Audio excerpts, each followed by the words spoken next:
Check the mic and make sure it sound right, boys.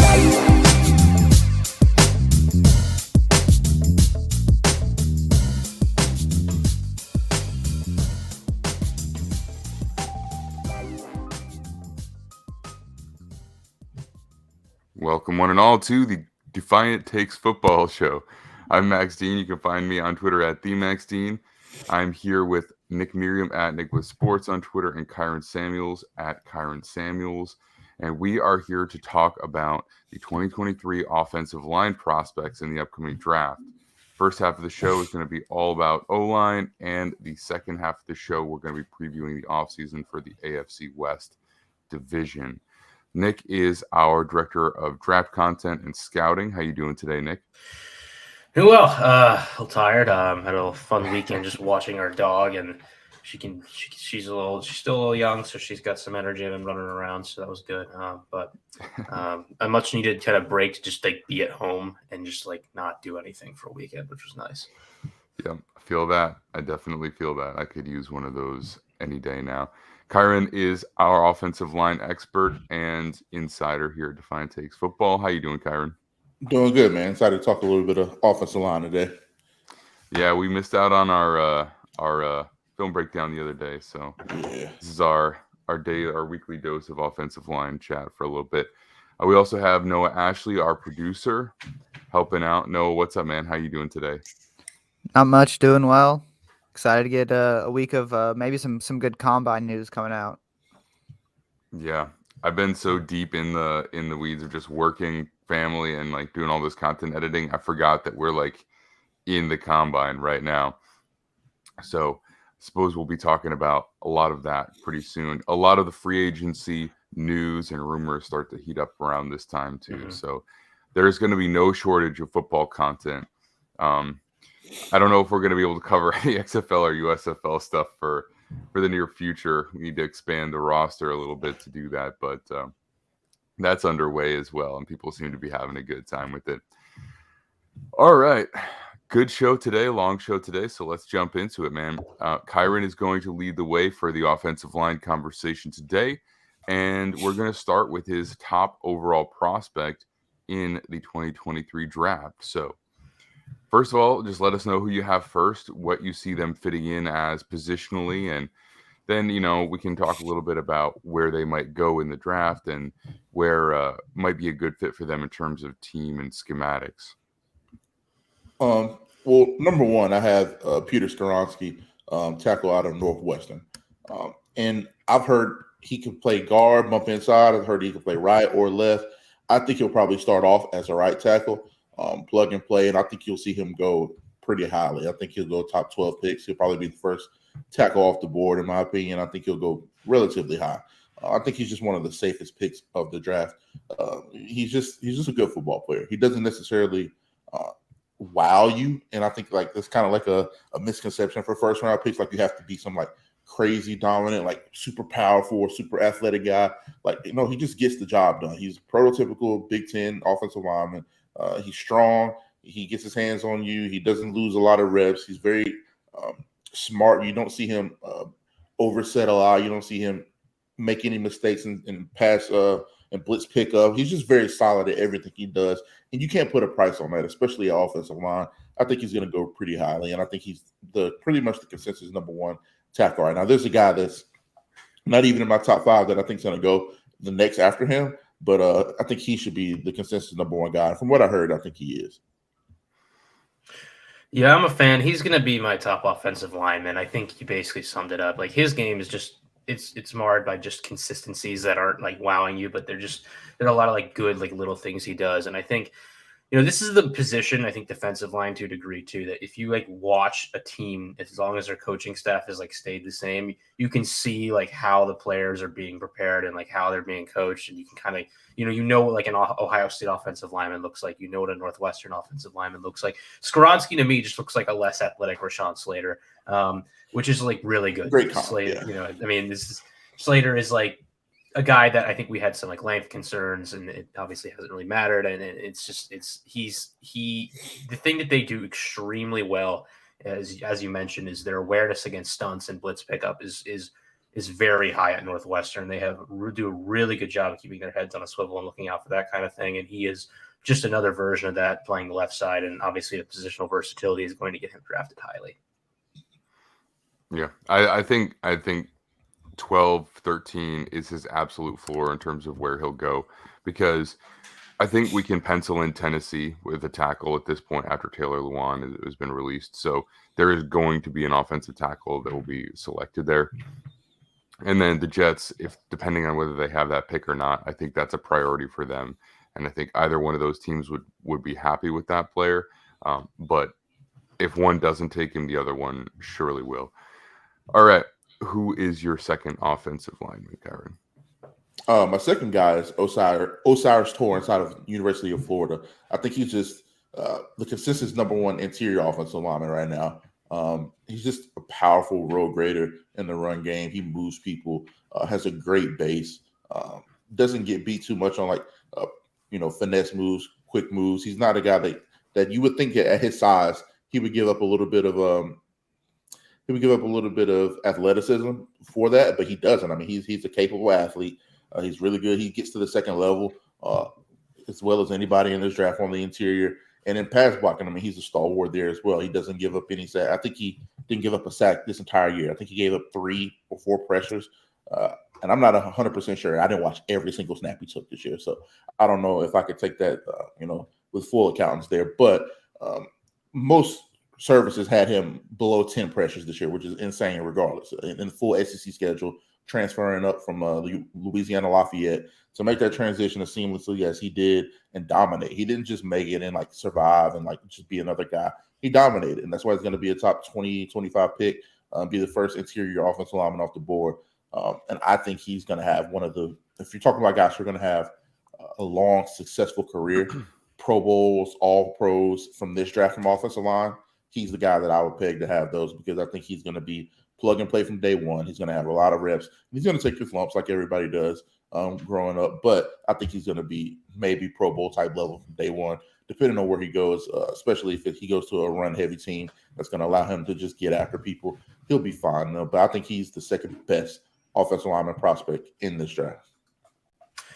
Yeah, I mean, I think he checks all the boxes as far as I'm concerned for what you want from a first-round guard. I think people get caught up in the idea of, we see all these zone rushing schemes expanding on just offensive linemen that are super athletic and maybe aren't as technical in the NFL. And people look at him and they go, oh, he's 350 pounds. Is he really going to get running a lot? And I think, maybe he's not the type of player you want to have doing that, but there's enough gap scheme teams left in the league that it's to me just kind of silly to have him down the board. Well, Kyron, what do you think is the main reason? Because I see people saying he's not a day one prospect, and I'm not on that train personally. I think you get a 350-pound guard with that type of upper body strength and base. It's pretty high floor selection, but especially with the jump he made from Lafayette to Florida, I feel like he's set up well to make the jump again to the NFL. But there seems to be people who are not as high on him.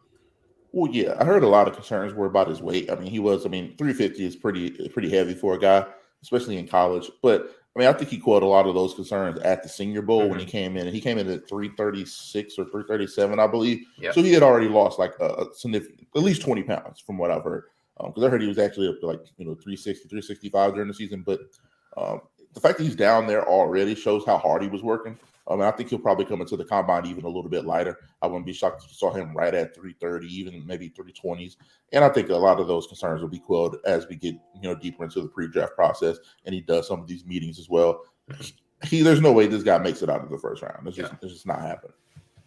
Okay, good. I'm curious to see if I can get a chance to watch him versus Georgia, because I believe he played in that game. And that is about as good of a matchup as you're going to have in terms of seeing what a guy can do against top NFL talent. And that was, when was that? That was on October 29th. So about halfway through the season. So I don't know if anybody has any insight into that game, but if I'm taking him, that's definitely the benchmark about probably where I want to do it. All right, who's our next guy here? So this is probably my most controversial one, and I think a lot of people will start to put their put this guy up here as well. And I think it's Darnell Wright, tackle out of Tennessee. I think he'll end up going probably late first round, probably anywhere between that 24 to 31 range this year. So the thing with him is that he just shows everything you want in the tackle as well. I mean, he played right tackle in college, but he's 6'5", he's about 325, 330, super athletic.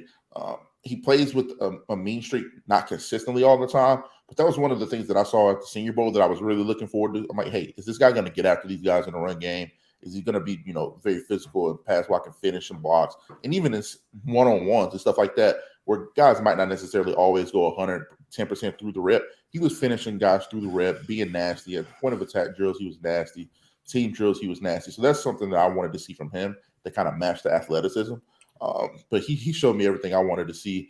And I think he's just too good against the competition level that he played against. Go put on the Alabama game and look what the games he had against Will Anderson. Go put on the LSU games and look at the games he had against those LSU edges. I mean, he plays his best. The Clemson game, I mean, he plays his best against the best. And I think that's like the most important thing I saw. And you couple that with his frame, his athleticism, his mean streak now that he showed, I think that Darnell Wright is as good as anybody as any tackle in this draft, especially if you're projecting in the future where this guy can go. And I think that he is a safer bet than a guy we'll talk about later in a couple of minutes here. But I think he is a much safer guy that you could take a chance on, because I think somebody is going to maybe reach a little bit for him. He might even go a little higher in the first round than a lot of people project. But if you're going to take a chance on a guy, I think he's the guy you do it on. And so where do you project him to be specifically, a left tackle, or do you think he has, versatility on either side? I think he has versatility, but I think if you're drafting him, he's probably going to be later in the first round where teams don't necessarily have left tackle concerns, maybe more right tackle. You're trying to take an offensive line from good to great, push it over the edge, and I think he'll be one of those guys that probably plug and play right tackle. Unless he gets a situation, I could think like a Bills, maybe a Chiefs. I don't know the situation with Orlando Brown Jr. going forward, but Bills with Deion Dawkins, you don't necessarily know those two specifically. Maybe if he goes to a team like that, you can see him playing a left tackle. But if it were me, projecting him, I think he'll be right tackle in the NFL. He has the size and kind of hybrid cap zone movement ability where he's obviously very strong, but I thought you saw him moving downhill very well at the Senior Bowl, where I think not only could he play right or left, he could probably try interior. He's a guy I'm going to be higher on as well, and I'm probably going to agree on this guy. You talk about being later, being lower than him. I think Darnell Wright is the tape that he put on this year against the best competition is similar to Sauce Gardner, where I think people weren't talking about him a lot last year, and his best games are against really good teams. And Wright to me is a very intriguing pick, even higher maybe than even Kyron said. But I don't know if he's going to go higher, but I think he will benefit more and more from the pre-draft process the more we see from him. Agreed. All right. I mean, it's tough. It's interesting because a lot of this is going to just have to do with what style of player teams want, and considering how good of an offensive line draft this is, I think there are going to be teams that make that a priority. So I wouldn't be surprised if he's comfortably somewhere in the 20s and potentially even higher if somebody really likes him as well, because we get this consensus, and the consensus doesn't necessarily mean there's not a team that's going to jump on that at any given point higher than that consensus gives us. It's a baseline, but it helps with looking farther down in later rounds. The first round, you never know who's just really high on a specific player. So you could definitely see him go. All right. Who is your fourth offensive lineman this year? So I have Broderick Jones, tackle out of Georgia. It's my fourth guy. And this got a little tough for me here because there's a difference between who I think are my favorite prospects and who are the more realistic guys to go in this type of area. And I think he's going to go a little bit higher than I actually have him. But I think that when you compare him to the other guys, I think he beats them out slightly to me. He's a very good athlete. And the thing that I love about him is he's still raw. He's still very raw. You can see he's still figuring it out. But if this is how he looks when he's still figuring it out, I can't imagine what it's going to look like in a year or two once he fully gets his man strength, once he fully fills out that frame. His frame's not even all the way filled out. he still has some body composition work to do. Like he's going to be a very, very good guy as far as like developing, and he's already a good player while he's developing. That's what you want out of young offensive lineman. Everybody has a learning curve, right? But I think he's good enough now. He's athletic enough. He's dominant enough in the point of attack and the run game specifically, where I think he'll be fine from day one. And I think he is a left tackle. I would probably put him at right tackle, but he's too athletic. He's too raw, like I said, developmental-wise, to not take a chance on him possibly being your franchise left tackle. A team like the Chargers probably could use him at right tackle, I think, a little bit. I mean, there's certain fits for him, right? But the stuff that he did, he even pulls in the run game a lot. The double teams in the power running game. He has a little bit to be desired in his pass blocking technique. You kind of see a little bit of that in the LSU game, especially against guys like B.J. Ojulari. But you saw how he figured it out, and he had a couple tough reps here, but the rest of the game he dominates. And that's the stuff that you like to see because it's not always going to be perfect, especially against another first-round type guy, than B.J. Ojulari. But when you figure it out, you get your timing down, you start to switch up your pass test a little bit, you start to do some pretty advanced stuff with your hands as far as timing your punch and finishing through reps. That was really, really impressive to me. So I know a couple people were giving him kind of like a negative for that game because he gave up a couple plays, but I thought that was one of his best games of the year, especially considering the competition level. And then he was really dominant in the last two games in the playoffs. So I love everything I saw from Broderick Jones. I think he's really, really good now, but he's probably has more to gain as far as growing, and his upside is probably as high as anybody in this draft. So I really like Broderick Jones as a prospect.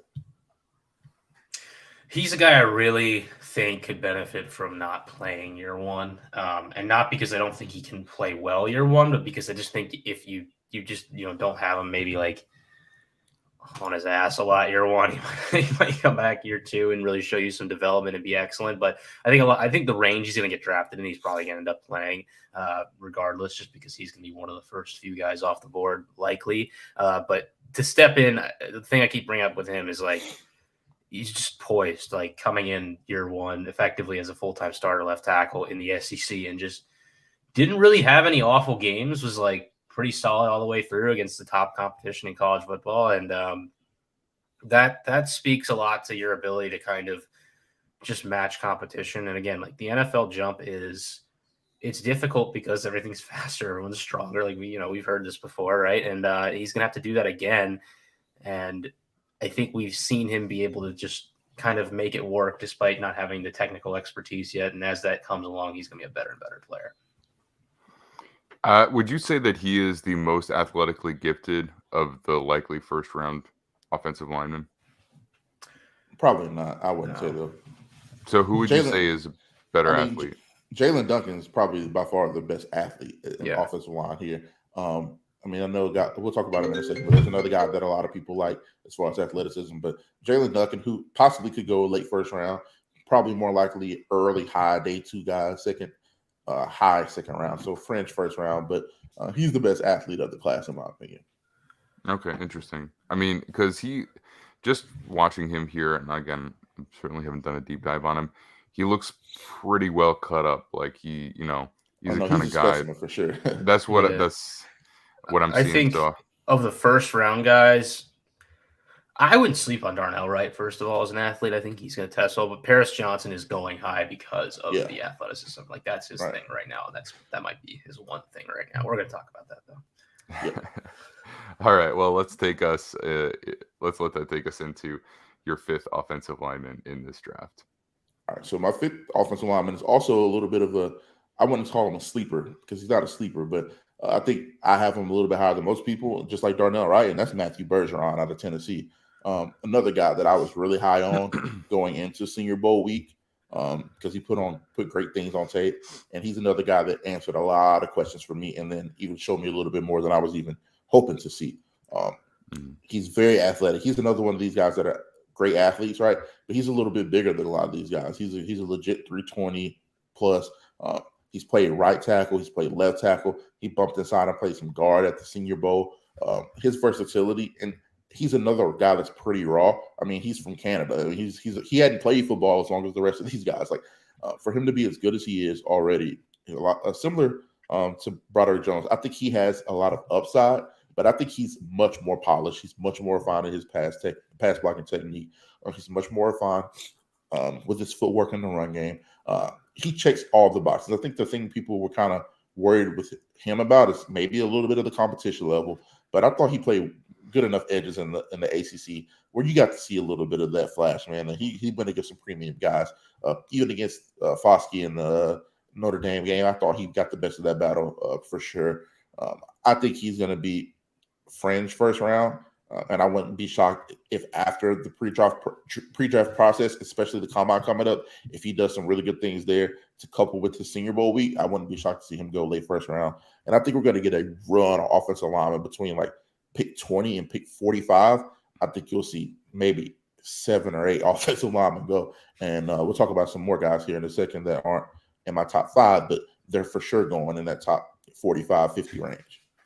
Bergeron's the type of guy that, like, if he's your swing tackle for a couple of years, you're in really good shape. And if he's your starter, like, you probably feel good about. Yeah, I think the Foskey tape was good. I thought the Miles Murphy Clemson tape was also pretty solid. It's not flashy because he has really good anchor and his footwork is good. He just kind of can wall off guys. But he's a very solid player. The development at Syracuse, he got better as the years went on. There were times where I was hearing early on from coaching staff there that, he was a guy that they thought could make it to the NFL. And after a couple of years of him playing, I was like, I don't see it personally. And he really has made the growth necessary over the past couple of years. I had a couple of people say that the Senior Bowl wasn't as good.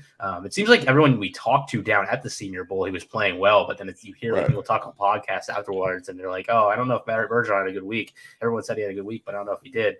And it's like, well, they asked him to play like every position but center, and the drills they were doing were kind of asking him to show his anchor off. He's not a guy that we got to really see getting moving downhill and doing kind of the flashy stuff people like to see from offensive linemen, but he does what he needs to do well. And because of that, I think he does end up getting selected probably in that top 45 range, like you're talking about. Right. We should Whoever say said that he didn't have a good week is crazy because he had a great week against those guys. We should also say he's from Syracuse, not from Tennessee, another orange team, but just for the sake of clarity. Yeah. But yeah, I mean, so that's interesting because he's definitely a player that people have talked about as a fringe first round guy. And so you sound like you're in that similar boat. So it sounds to me like you're pushing some of these guys that we're about to talk about down a little bit, more so than heavily elevating Bergeron up. So moving on to your next couple of players here, what is it about them? And we can talk about them as a whole. What is it about some of these guys that people are talking about as potentially high picks that makes you a little bit more wary of them?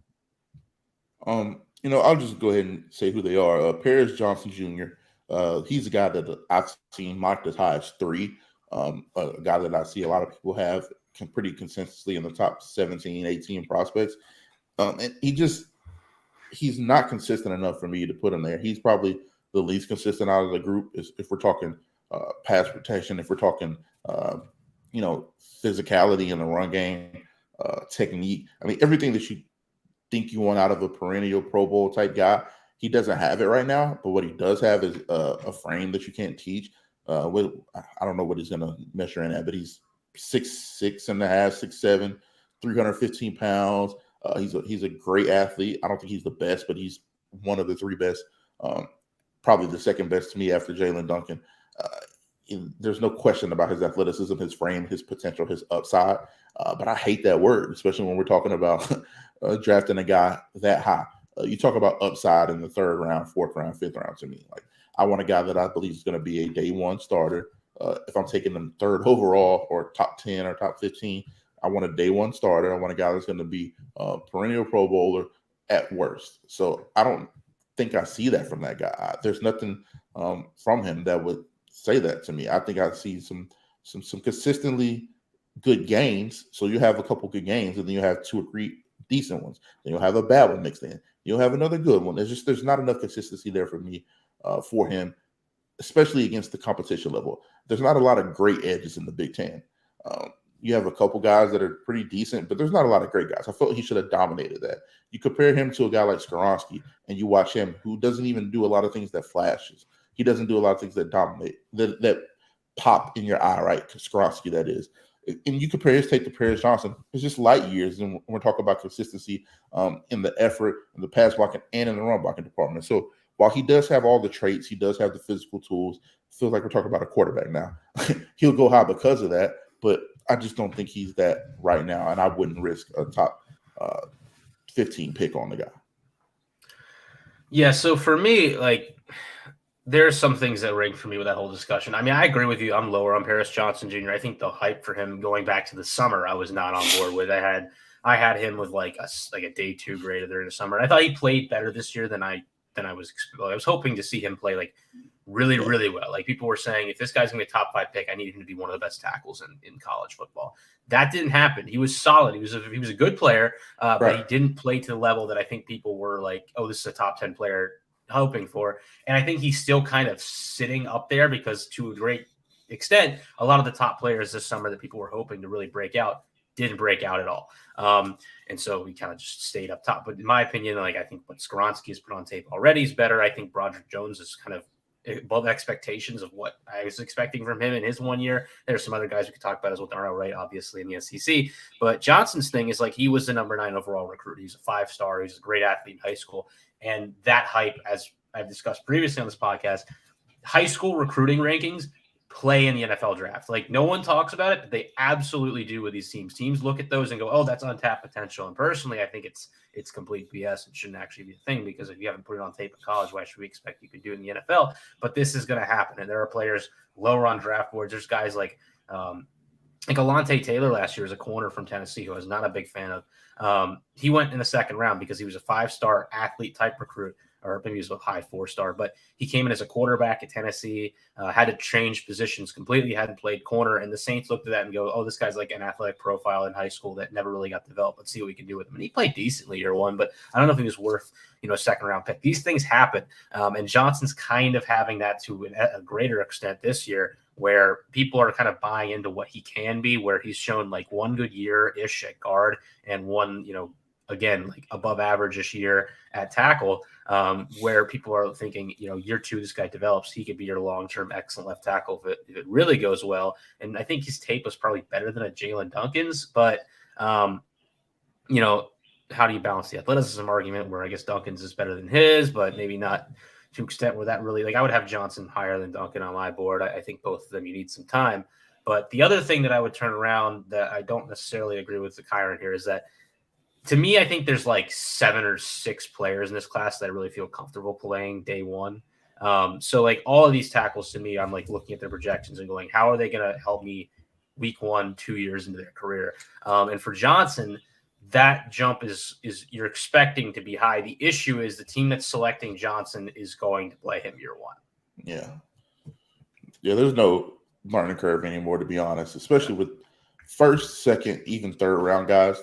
Now, I mean, a lot of those guys are going to be on the field fairly early, man, especially with as much movement as you have, as much free agency, much trades. Like, teams, you don't have time to develop draft talent as much as you used to be honest. I mean, even with how fast the coaching cycle moves, like, these guys have to be day 1 impacts, even if you don't want them to be. Because I agree, most of these guys, I think most young guys, period, will benefit from being able to sit and learn and have a little bit of a, learning curve slow down for them. But like you said, they're going to be day 1 type players. And that's kind of especially if you're going to go late in the 1st round.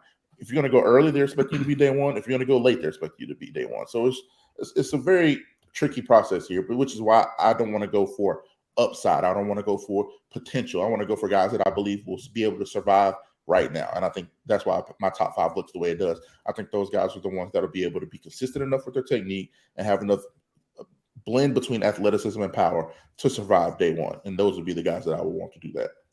Yeah, I think, I think ultimately the issue is that if you look at what they look like as a rookie versus what they would look like if they were a 2nd-year first-time starter, they'll look better as a 2nd-year first-time starter in their first games, and their overall career will look better.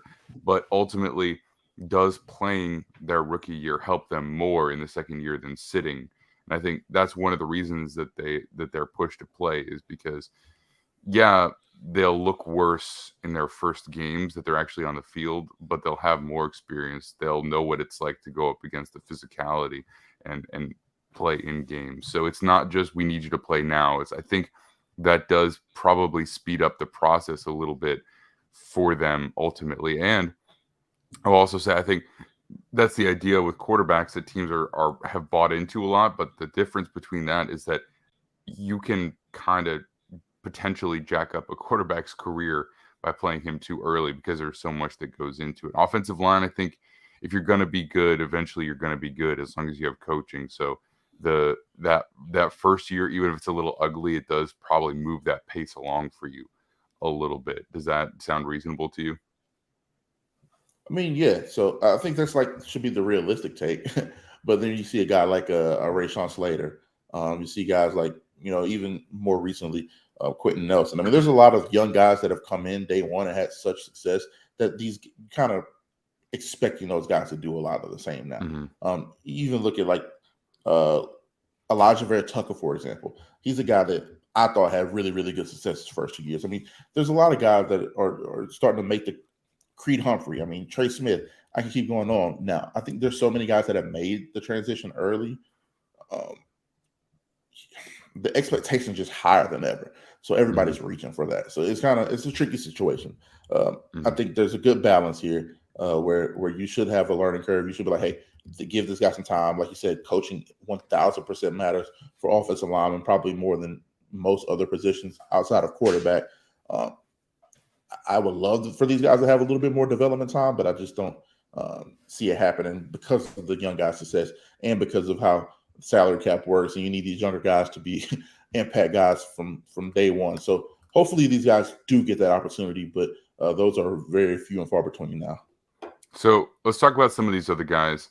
Let's move down the list. Jalen Duncan, you've already reflected on as being probably the best athlete among these top offensive linemen, but I would assume that, he would also need some work. But what in his game specifically do you think needs to improve for him to be an impactful starting player? Well, it's crazy because I don't really think too much of his game needs to improve. His frame needs to improve. He's 298. I mean, it's hard for him to move guys. It was hard for him to move guys in college. He had some really good games. Like the Michigan game was probably his best game of his career. He looked pretty dominant in that game against some really good competition, right? But you put on his tape against, I can't think of a school right now, but you put on this tape against a lesser school that you think he would dominate, and it doesn't look as good as he looks against excuse me, I just drew a blank here. The Michigans of the world, Ohio States of the world. He doesn't look as good as he looked in those games. So it's kind of a thing with consistency with him. But one thing that he does have is pass blocking. If it were just like one-on-one pass blocking reps and you throw the guy a left tackle, he looks exactly like what you want out of a franchise left tackle pass blocking. I think he doesn't really have a problem there, but definitely at the point of attack in the run game, definitely double teams, like stuff like that you're going to need him to do the nitty gritty, especially in the run game. He has to improve there, which I think he can improve with just a little bit of time, but I don't think he's going to get it. I think he'll go to a team where he has to go in there day one. And you saw a little bit of him working at right tackle at the Senior Bowl. You even saw him play a little bit of guard. I don't think he's a guard. I don't think he's a right tackle. I think he's left tackle. I think that's his home, and I think that's where they're going to try him at first. And luckily enough for him, I think he's a good enough athlete where he can get it done if he adds a little bit to his frame. So my thing is that you can't be 298 right now. I can't think of the last guy that was that thin, that was successful out there. But if he gets to 315, 320, and he's able to maintain even 80% of the athleticism, he'll be the guy that you talk about. When you talk about upside, I think that's where you go. Like a second round with the Jalen Duncan is when you take an upside pick, and you'll actually be able to maybe let him sit for a year and develop, or you'll put him in a situation where you understand that this is a 2 or 3 year project. That's when you take the upside guys, and those project type guys to me is in the second, third round. And I think the team will take him in the second round for sure. Yeah, I think he definitely ends up going top in the second round just because, again, I think the tackle run is going to happen. I think the athleticism, again, teams believe year one can make up for deficiencies. Maryland had him listed at 320, which obviously comes in and goes 295 at the Senior Bowl. Tyron, you got to ask what's going on up there in Maryland. But, it's going to have to – you're going to have to get this guy moving, I think, if you want him to succeed for you at the left tackle spot early in his career, because I think he is hurt when he's put in a phone booth and unable to use his athleticism and relying on strength because of the size. Maybe the frame makes him look like a different player, but we haven't really seen it yet. And that concerns me to a degree. But obviously, some teams are very high on him. He reminds me a little bit of Tyler Smith as a prospect, just because I know Smith had a little more size, but just I think it doesn't look pretty yet, and it could be because the strength isn't there. But I think, this is a guy I need to dive into a little bit more. Not gonna lie, but we don't know what that looks like until it happens, and there could be more technical deficiencies that we're not aware of. But Tyler Smith, he's a guy that, for sure, he's a guy that like 10 years ago he might have gone top 3 because that's how people were literally drafted off of potential athleticism. He's a guy that I don't know if he's going to run at the combine, but he can potentially run like 4.8, the high force. Like he's that type of athlete. Mm-hmm. Those type of guys were normally reached on a lot higher back in the day, but not the evaluation process is better. The plug and play impact is definitely a part where you're like, hey, we're not necessarily looking for like Duncan athletes. We're looking for Skoronski type consistency. Like those are the differences. Like the actual gap between those players isn't that crazy of a gap. But the things that you love about them, their pros and their cons. Skoronski has the lesser amount of the cons, and he's more consistent. So when you take that into consideration, like that's why those guys are going like that high. And it could be the opposite. Like Skoronski could have plateaued already. He could have reached his peak. And if he's reached his peak, I still think that's a solid enough player that you take him where you're taking him. But a Duncan is already a very good player, all Big Ten type guy with crazy athleticism and untapped potential, in my opinion. So that's why the evaluation process, especially with offensive linemen, is so much more difficult than I think a lot of positions are because there's so much wiggle room for improvement. Like I know when I look at Bijan Robinson and some Jahmyr Gibbs, like those guys are really good players. Get them in the right system and let those guys go. These guys is totally opposite. Like they could be really good players in college, and like a Skoronski type could have plateaued already, and you just never know. So I'm interested to see where these guys go. I think this week with the combine is going to help a lot of guys, especially like the Duncans, the Wrights, the Joneses of the world in the offensive line. But I'll be interested to see if it hurts a guy like Skoronski, because even though everybody has him pretty high, these guys might see some of these guys moving out here on the field and doing these drills and running fast, and you might get some sub 540s, and that might change the draft for a lot of these teams. Hopefully it doesn't, but this is the world we live in with draft evaluation. So hopefully a guy like Skoronski doesn't take a hit because of that. I'm curious. I feel like just the way that we're talking about him at this point kind of makes me feel like he might have a similar career trajectory to a guy like Jack Conklin, where he's a pretty highly drafted player and he plays pretty well, and he moves around maybe at some point, and he's not the guy that teams make that long-term investment into, but he just keeps playing at a quality starting level for a number of different teams. Do you feel like that's realistic for him? Listen, man, if he has a career that Jack Conklin has, then that's a hell of a career for anybody, man. Right. I mean, Jack Conklin it's not a knock. Oh, 100% is not a knock. I'm just saying, I think Jack Conklin is like a 2-time All-Pro. Even if it doesn't look like the way you thought it would look when he came out, that's a successful career. He's been a part of one of the 4 or 5 best offensive linemen for the last 5 years.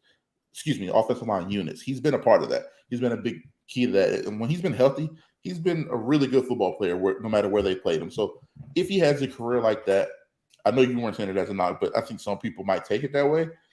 That's a hell of a career, man. Like being an All-Pro means you're one of the best at your position for any given year. And he was an All-Pro twice. So no matter where it was, how you did it, he was a great football player. I think that was a fantastic draft comp. And if he has that career, he will be ecstatic with that.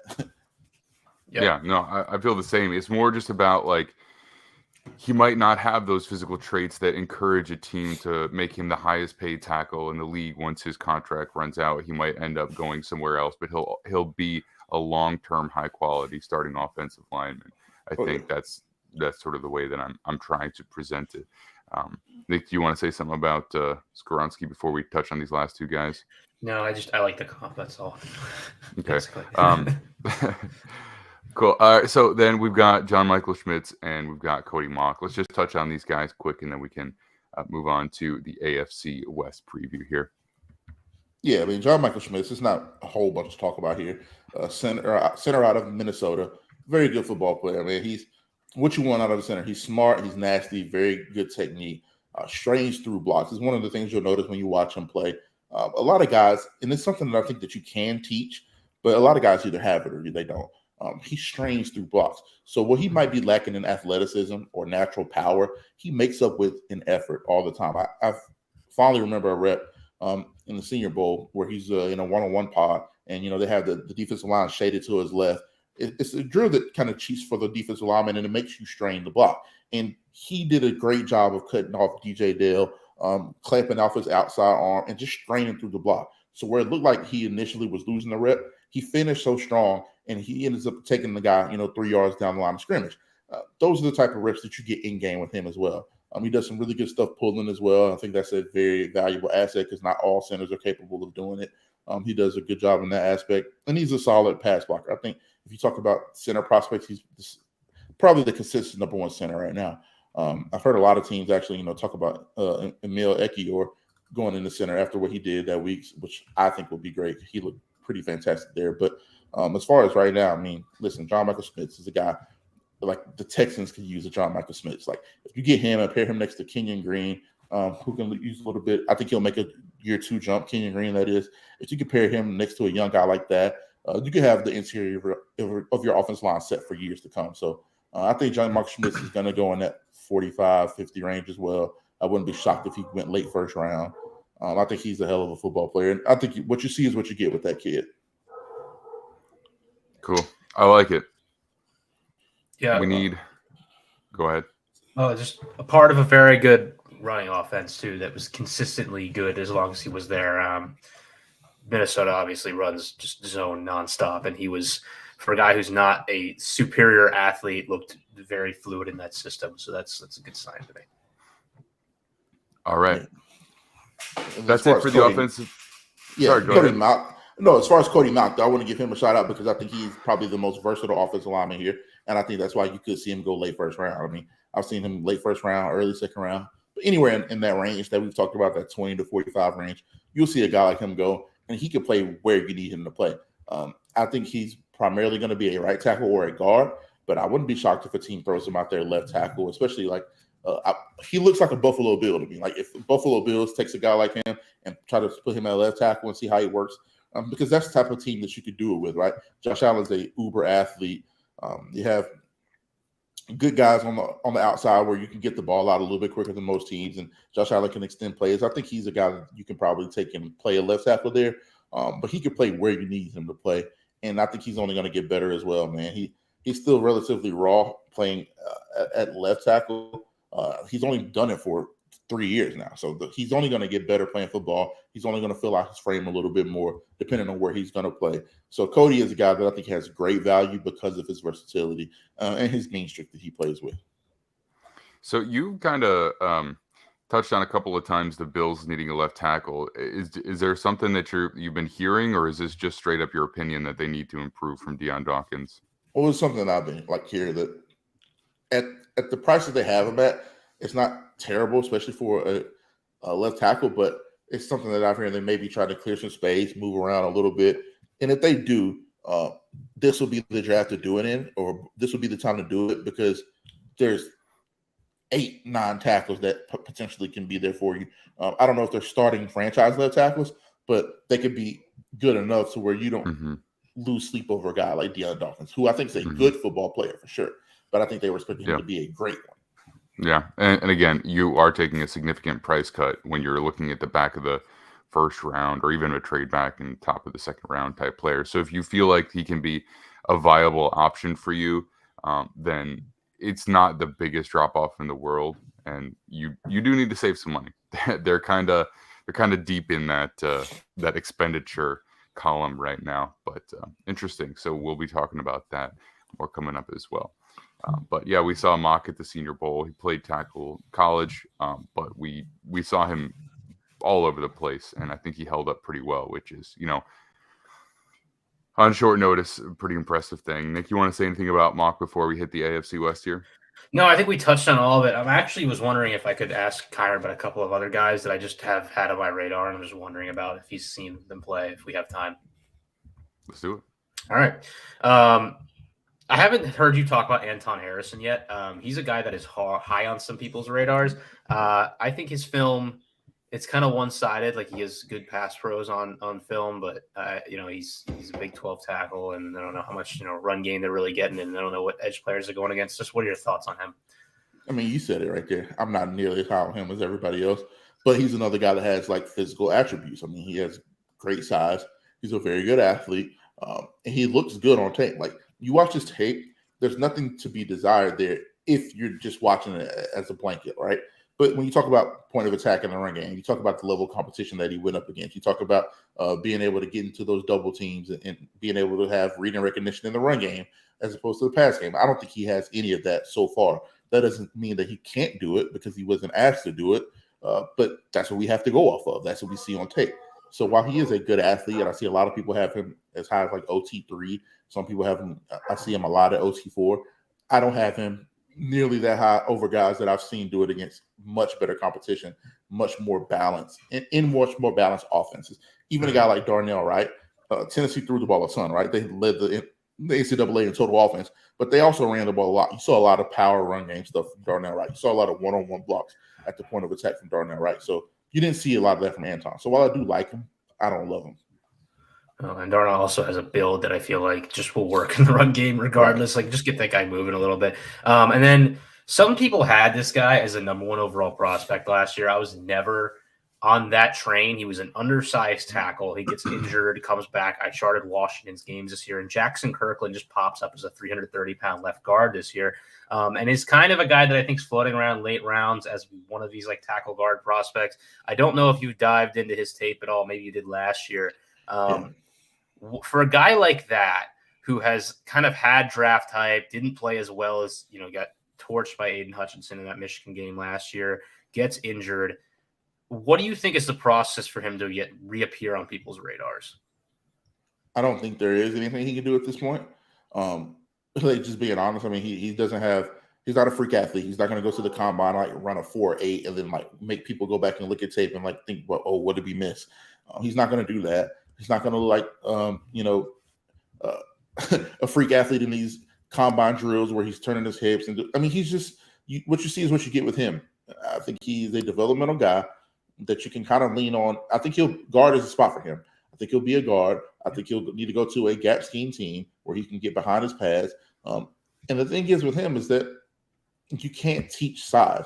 You can't teach natural size. So if he's able to refine his technique and be able to just at the very least use that size to his advantage, I think he'll have a home in the NFL. I mean, there's too much of a premium on offensive lineman. I think he'll have a spot, but I don't think there's anything that he can do other than just play well to change people's minds and perception about him. I think he'll go 4th, 5th round, which I think is a really good spot for a guy like him. Like, I'd love to get drafted the 4th round.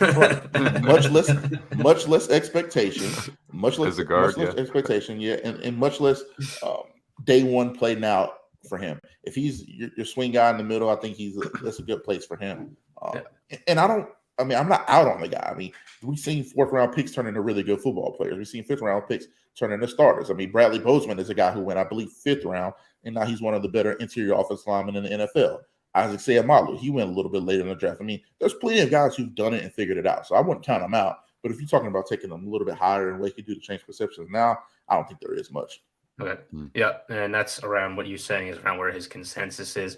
And then one more guy, there's a good chance you haven't even watched this guy play, but he's a guy that I was made to watch for SIS and was impressed by his tape. And he is like 463rd on the consensus board. So he's got to be off people's radars. This Cooper Hodges, who is the right tackle for Appalachian State. They run a lot of outside zone. Yeah. Good athlete in my opinion, but again, a guy that doesn't really pop up as much against SEC competition. I thought he had a really good game against North Carolina, which was one of the better teams they played this year.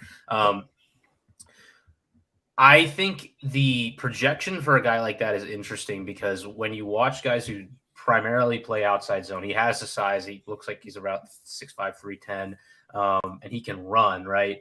Right. You have to think to some extent that could translate at least early if you're getting him as in an offense like Atlanta, for example, that's just trying to get their offensive lineman running. Yeah. So it's funny thing. I actually watched a ton of Appalachian State this year Really? because I always love like the Thursday night games, the Tuesday night games. You get to see teams like Appalachian State play a lot. Also, the Texas A&M game, you got to see. They played some really good competition against some really good guys. So I have seen him play. I haven't done like a deep dive on the guy, but I have seen him play, and he is a capable athlete. But I just have concerns about like level of competition and his consistency in the run game. Other than that, I mean, he looked really good from what I saw. I do remember the guy because he has this long hair. I remember that about him. He has like long hair, so I remember that about the guy, and then big burly kid. So good for him though. But I think he's going to be probably a late round developmental guy, but which is where you want to be if you're those guys. You don't want to go in with too much expectation and get cut because you aren't performing up to standard. Those later guys, those mid-round guys, those later round guys actually stick around a little bit longer than some of the higher picks because there isn't as much invested into them, and they become glue guys of the team that you can stick around and develop. So that's a good spot for him, and if he gets that opportunity, then it'll be a good spot for a guy like that. He's going to be one of my late, sixth round players that I'm a big fan of. So I'm excited to see where he ends up. That's all right. Yep. Sounds good. Cool. All right. Don't think he's being talked about in many draft podcasts at this point, but that's cool. All right. AFC West. It's time to preview what was deemed the best division in football going into this year. So who do we want to start with, guys? Do we have a preference? I'm going to bow to you. I mean, look, we can move through the Chiefs pretty quickly because, they've won the Super Bowl. All right. Let's do it. Look, the Kansas City Chiefs are a very good team. They moved on from one of the best players that they have. Let's pull it up here. Chiefs. All right, they're one of the best teams that we have in the NFL. They have the best quarterback in the NFL. They have one of the best coaching staffs in the NFL, and there's really no reason to expect them to not be one of the best teams next year. The word on the street is that they are going to franchise tag Orlando Brown again.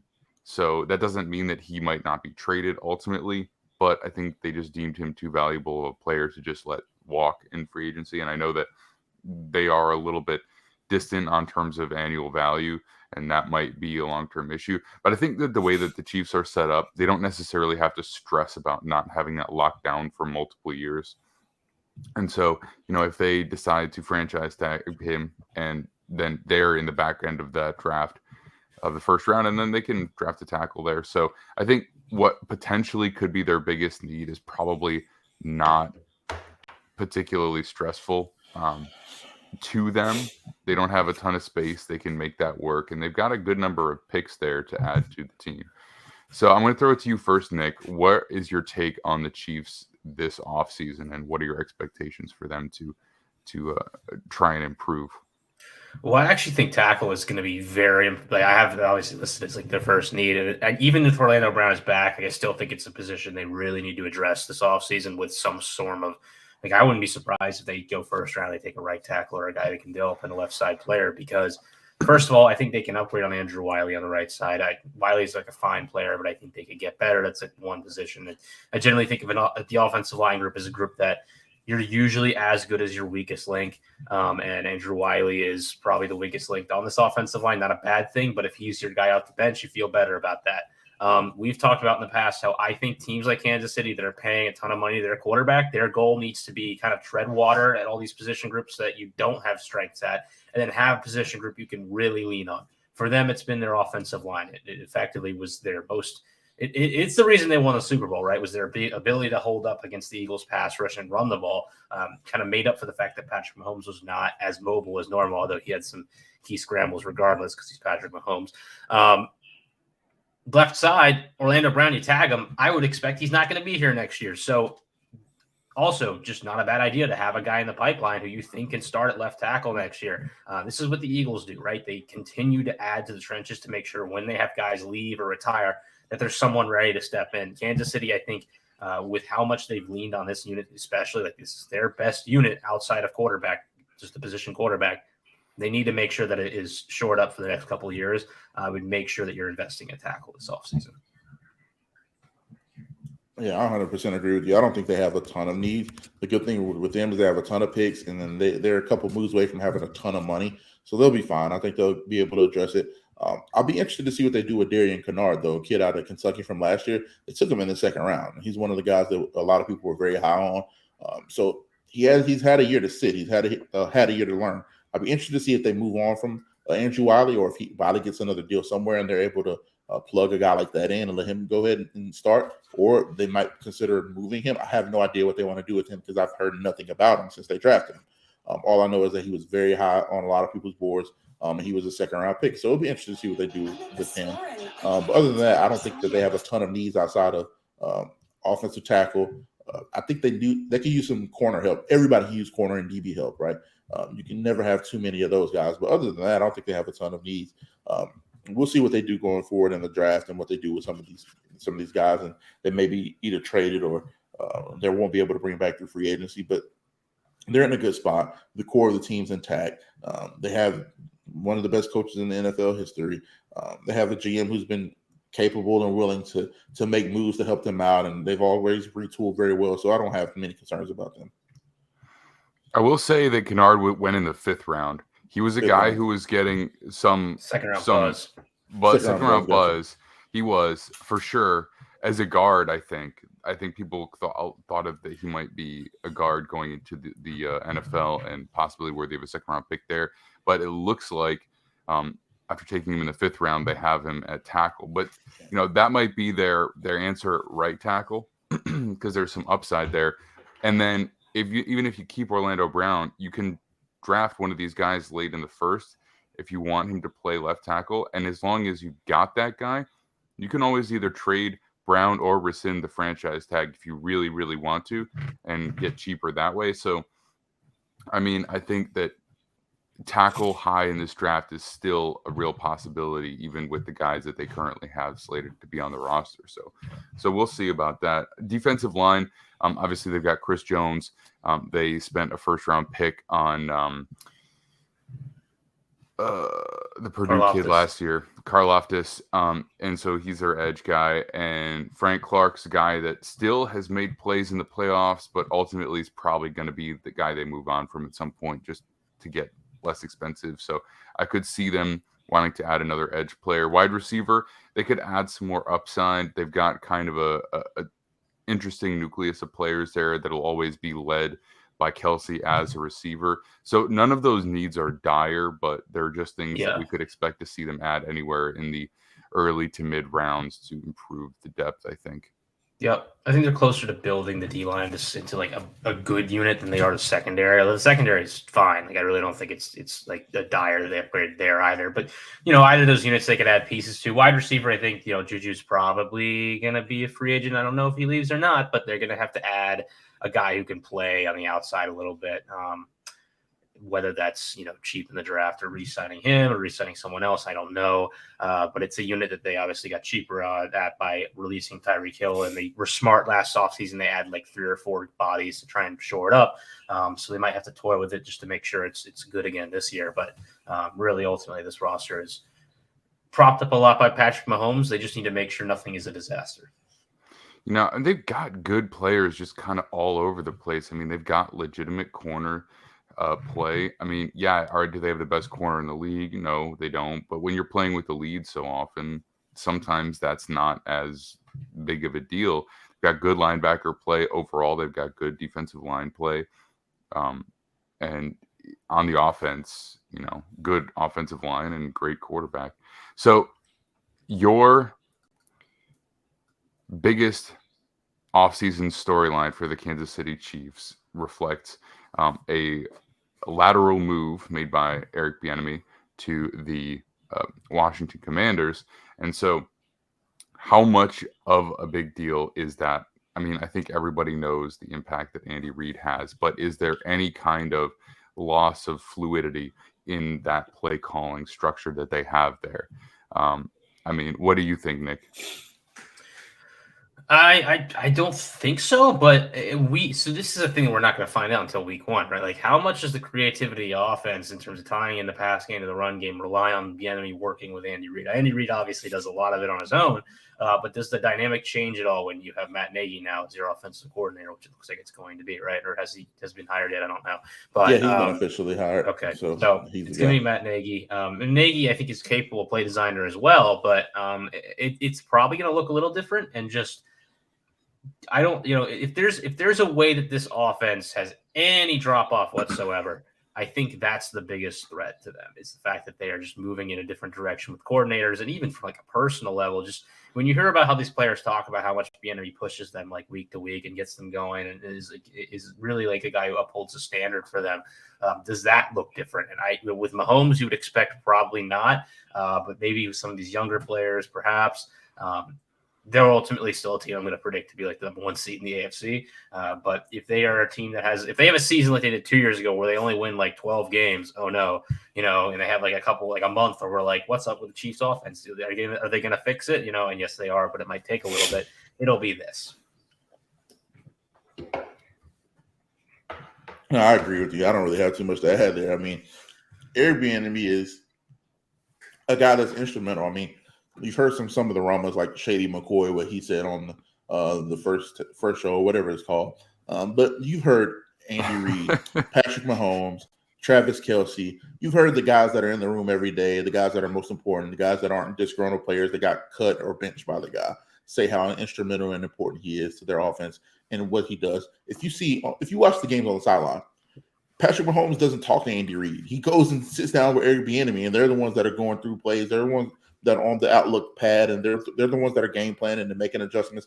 He's the one that's, I don't know if y'all remember earlier this year, going into halftime of the Colts game that they ended up losing. Patrick Mahomes and Eric Bieniemy were the ones arguing, like literally yelling back and forth at each other because they're trying to get stuff right and figured out on the sideline. That's important to me. You talk about how Travis Kelce said he's an emotional leader, like we just talked about.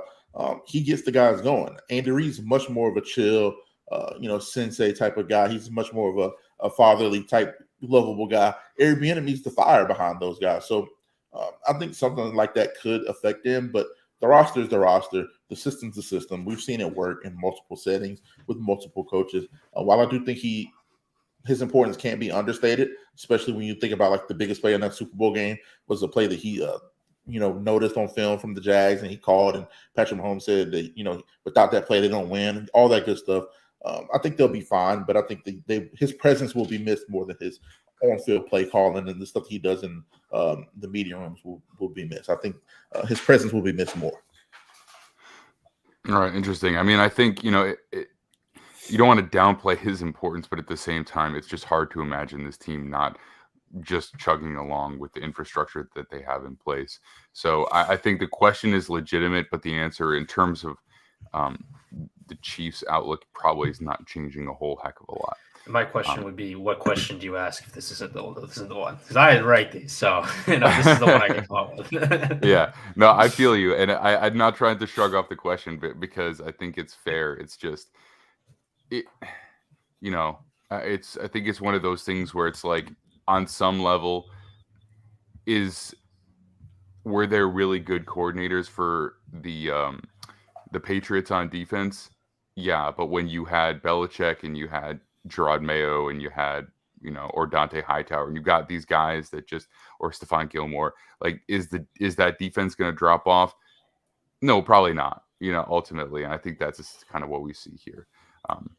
But my biggest question for the Chiefs is how much. It doesn't have anything to do with them. It's how much the rest of the division improves. Because if the two bottom teams that we expected to be better actually make the jump this year, it gets a lot more difficult for the the Chiefs going forward. Because they struggle. They struggle with the Raiders and the Broncos this year. They were in very tight ball games with both. I believe they split with the Raiders. Those type of teams, if they can actually make a leap and be a little bit more competitive, it gets a lot harder for the Chiefs going forward. Well, let's talk about the Broncos then, right? Let's just let that guide us into our very next team here in the AFC West. The Denver Broncos have added a new head coach. I believe that they brought back Vance Joseph officially. I think everyone's been hired officially. They've hired quite the interesting set of coaches. I mean, there was speculation that Rex Ryan, or they were legitimately in talks with Rex Ryan to possibly become defensive coordinator. They went out and got Mike Westhoff to be their assistant head coach, which I find absolutely hilarious. And Sean Payton has brought in Joe Lombardi. So an interesting assembly of coaches, guys that, come from kind of all over. I know that Westhoff has a prior relationship with Peyton. They used to bring him in to do stuff in New Orleans and talk about special teams and what he saw, because he's a legendary guy in that regard.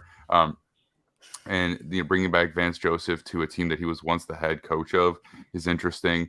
Joe Lombardi being a guy that was just dismissed by a team within this very division as well. So I find their coaching assembly one of the most interesting that we have in the NFL right now, at least, especially with the new set of guys. They do clearly need to get more out of Russell Wilson. And I think, whether they do or don't ultimately won't really matter in terms of the tenure of Sean Payton. But in terms of this year, they've got to figure that out. Their needs, they could get better on the offensive line. There's no question about it. Their best player got hurt early in the season last year. And so there are other spots that need to be improved regardless. The defensive line took a little bit of a hit when they packaged Shelby Harris in the deal to get Russell Wilson. And their linebackers have always been fine. They had one of the best defenses in football, but they're just okay. They're just okay. So, that is one of the positions where if you are matching up against Travis Kelce, are you going to have a guy that can match up one-on-one against him? No, but you need legitimate guys in coverage if you're going to try and slow him down. So, Nick, what would you say about the Broncos this offseason, and what do you think that they should prioritize in terms of being competitive? Yeah, linebackers a need that you really have if you don't have other issues anywhere else. And for them, I look at their roster, and offensive line really was the main issue last year. They just had a bunch of injuries. They've gotten good play out of the unit they had, but some of these guys are getting older. You probably need to reinvest. Some of the younger guys that they have are interior players who are more mid-round and haven't maybe reached the ceiling you were hoping they could. Maybe could be upgraded upon. It's not the worst offensive line in the NFL, but they need to build up the depth and make sure that they have, maybe an upgrade at a position here to be better going into next year. Interior defensive line, they have a really nice rotation of edge players who are developing. They're not maybe dominant at edge, but they could be helped by adding more in the middle. And like what you said, linebackers a more average position. Secondary is awesome. There's no way they're going to upgrade that really. Receiving core is good. If they do trade Jerry Jeudy or Cortland Sutton, which is a rumor, a couple rumors are going around, I think there's a chance they might look to add. Obviously, they would look to add there because they'd be down a starter. But even tight end, I think Greg Dulcich showed you some really good things last year, and you're probably not looking to add another tight end high in this draft. This is a good roster, really. And that's the reason why Russell Wilson chose to go play here. It comes down to him and how he meshes with this new coaching staff. And we've been talking about this all offseason, and I really don't. We've been talking about it halfway through the season being over because we knew the Broncos were dead. I don't think this is a 5-win team. I think they're better than that, even with Russ. I think they're probably, were unlucky here and there, and probably were closer to a 7-win team than what they were on paper. But how do you get to 10? And I think that all comes down to just what does this look like on the inside? How do they work together? And I think some of this more personal stuff, it's hard for us to really analyze because we don't know everyone in this locker room. I personally don't know. Kyron might know everyone in the locker room. I don't know. But it's the type of thing that we're not, again, I just said this with the Chiefs, we're not going to know week 1, what it looks like. This is a thing that we're not going to know until week 6, because if it's going poorly and headlines come out mid-season that, oh my God, Sean Payton can't stand working with Russell Wilson, we'll know what direction this is going in. But it could be, if this team's 3-0, things are probably heading in a direction where I would expect that they're going to be a contender for this division, because I don't think this is going to be perfect the first month. I think they're going to have to get it going, and then they're going to ramp up as the match between quarterback and coach really takes shape. But they need to move this offense back in a direction that was more similar to what they were doing in Seattle and really kind of similar to what New Orleans is doing, where you either spread it out and allow Russ to seam over the middle a little bit better just because of the leverage of the receivers from the slot running from wider sets, or just have him throw the ball outside the hashes more because he's very good at that, and that's something that they didn't necessarily do a whole lot last year in Denver. I would not be surprised at all to see them active in free agency on the offensive line. I mean, I have a suspicion that Sean Payton would not have agreed to go there. I'm sure they paid him quite a bit of money, but also if they were willing to bend the salary cap at least a little bit the way that he is used to, because otherwise, without a first or second round pick, improving that offensive line is probably going to be fairly challenging. And there are enough guys available that if you are going to make that effort, that you can probably build yourself a viable offensive line in free agency. I'm going to let Kyron talk about that here in a second, but considering that's probably the hardest thing that they need to overcome, aside from just straight up getting better play out of Russell Wilson, which you would assume by nature will come with Sean Payton, I think that's the biggest conversation. So Kyron, what do you think it is that is the biggest issue with this offensive line? And who do you think would be the ideal free agent fits to go in and help them out? Well, health has been the biggest thing for them. I mean, I can't remember the last time, Garrett Bowles played a full season for him. He's always hurt. I mean, health and I think a little bit of youth is needed. I think they're decent. I don't think they're as bad as everybody made them out to be. Like when, if I'm mispronouncing his name, Javonte Williams is the running back name, right? Mm-hmm. When he's there, I mean, he's one of the better running backs in the NFL. I mean, they're pretty good run blockers. Russ tends to hold on to the ball a little bit longer than he probably should. It's the thing that he's always been notorious for, which I think got that group into trouble a lot. I think they're decent, but they can improve for sure. I think a guy like plugging a Sayamalu in at guard would be incredible for a team like that. Even going to get a guy like maybe, I mean, we don't know how this will work, but maybe Orlando Brown Jr., if you can get a guy like that in a trade, or I don't think they'll trade him into the division, but a type of guy in that mold will be a huge upgrade for a team like this. But the thing with Sean Payton is he's going to get the ball out quick. The ball's not going to be in Russ's hand a long time. That's something that Russ is going to have to get used to. He's going to have to adjust to that because there's going to be a lot of three-step. There's going to be a lot of quick game. There's going to be a lot of ball out now. And I think what can help them out a lot is I think they really need an upgraded tight end. Russ needs a tight end. Sean Payton is notorious for going to his tight ends. So I think they need to upgrade a tight end. Maybe you do it through the draft. I don't know. I don't think there's a lot of guys you can trade for or free agent. I don't know what the free agent tight end market looks like. But getting the tight end. Schultz is a guy. Dalton Schultz would be a great guy. I mean, I love the tight end class. I'm a lot higher on it than most people. I think you can get a quality guy in the 4th round, 5th round.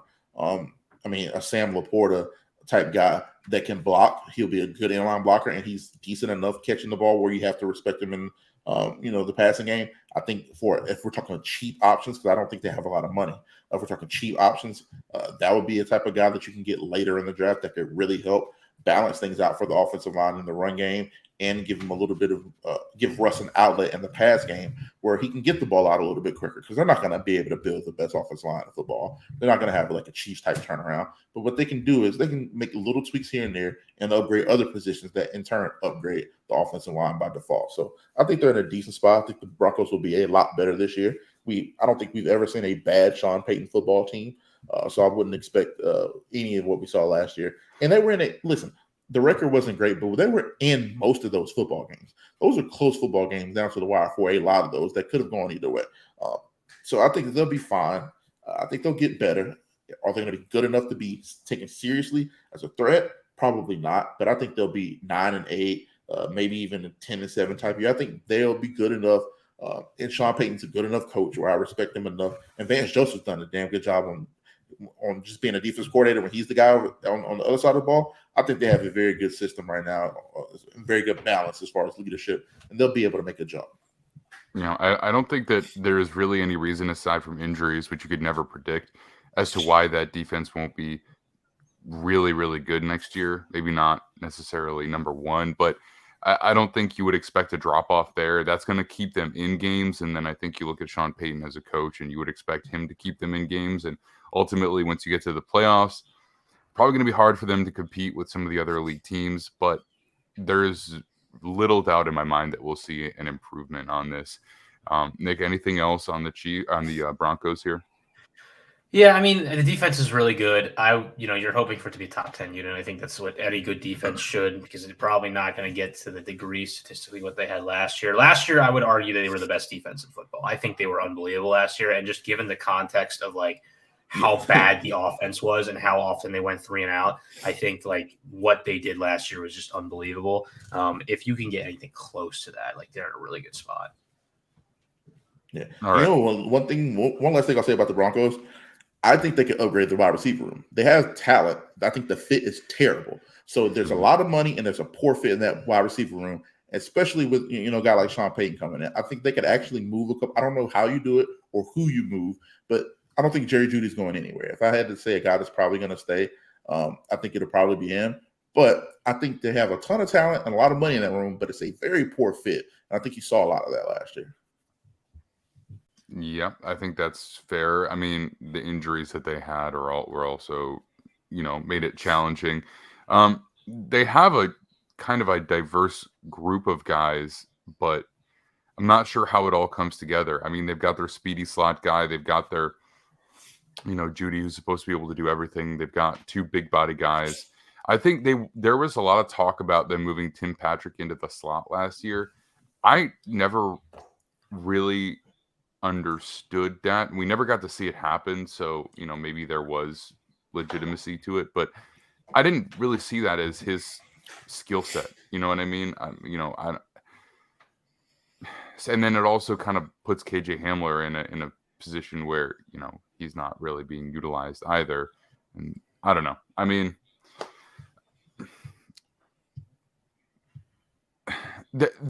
they're not the biggest deals ever for wide receivers, but the fit is not that great. I mean, Nick, if there was a guy that you could see them potentially bringing in that would actually make a difference that they had access to, what do you think that might be?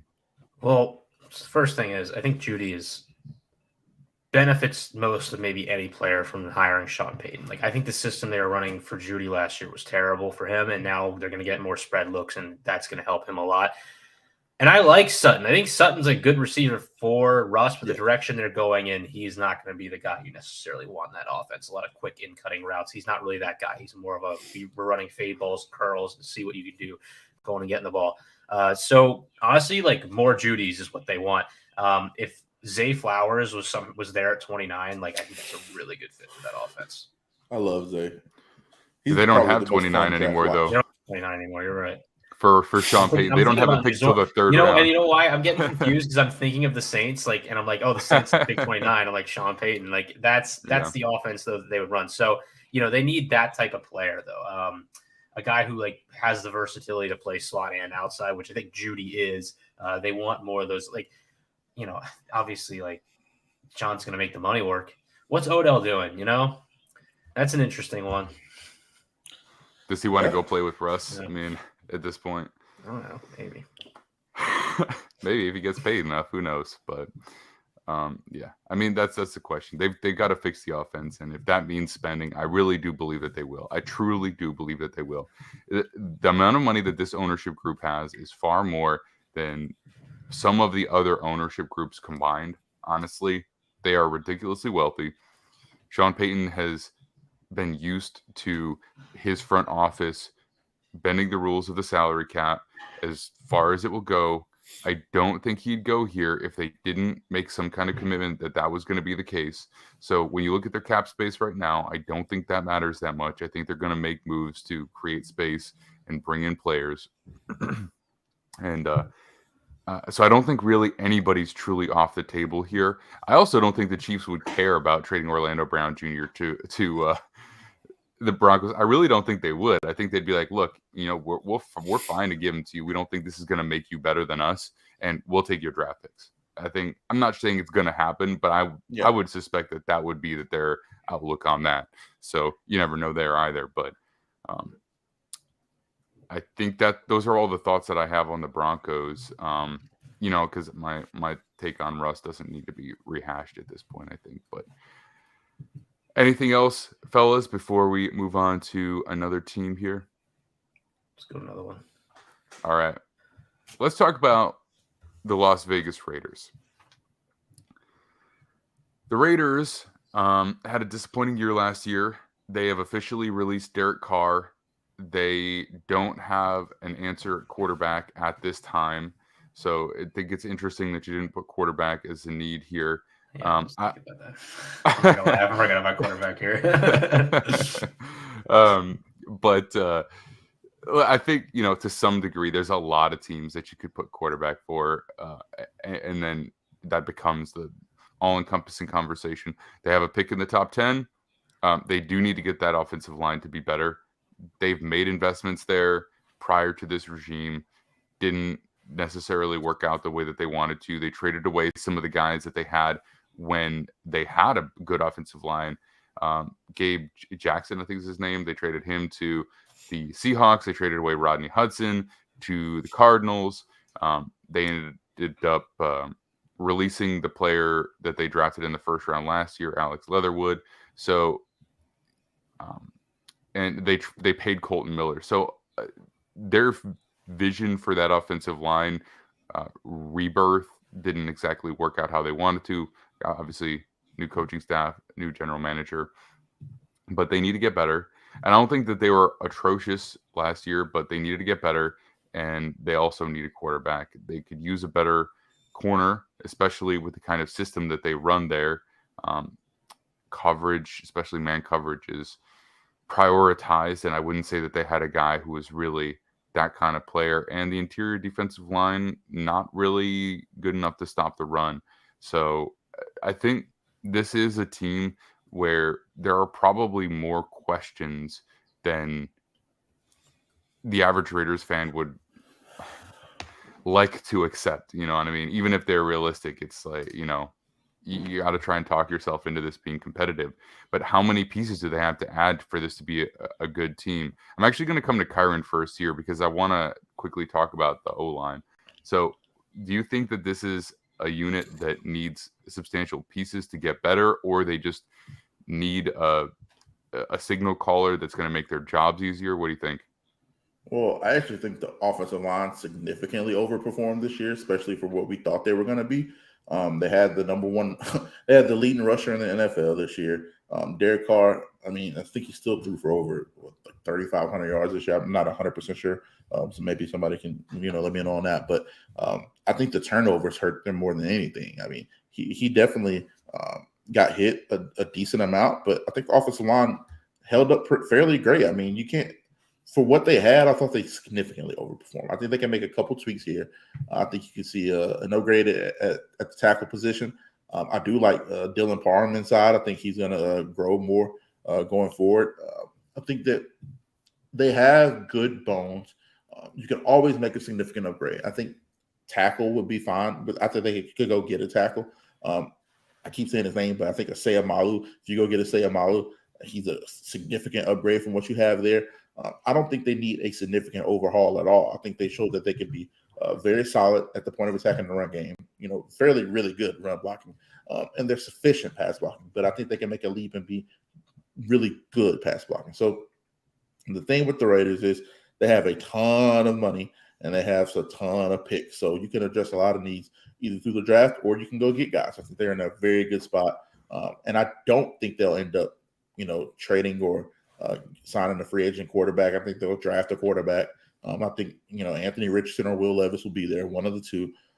And they'll just roll with the young guy. And you'll they have the great talent around them, right? The skill position. You still have Devontae Adams, Darren Waller, for now, Hunter Renfrow, Mac Hollins, who's a great wide receiver 3. He's shown to be a very good vertical field stretcher, a guy that can go get you some tough 50-50 balls as well. So I think that they'll be fine offensive line-wise.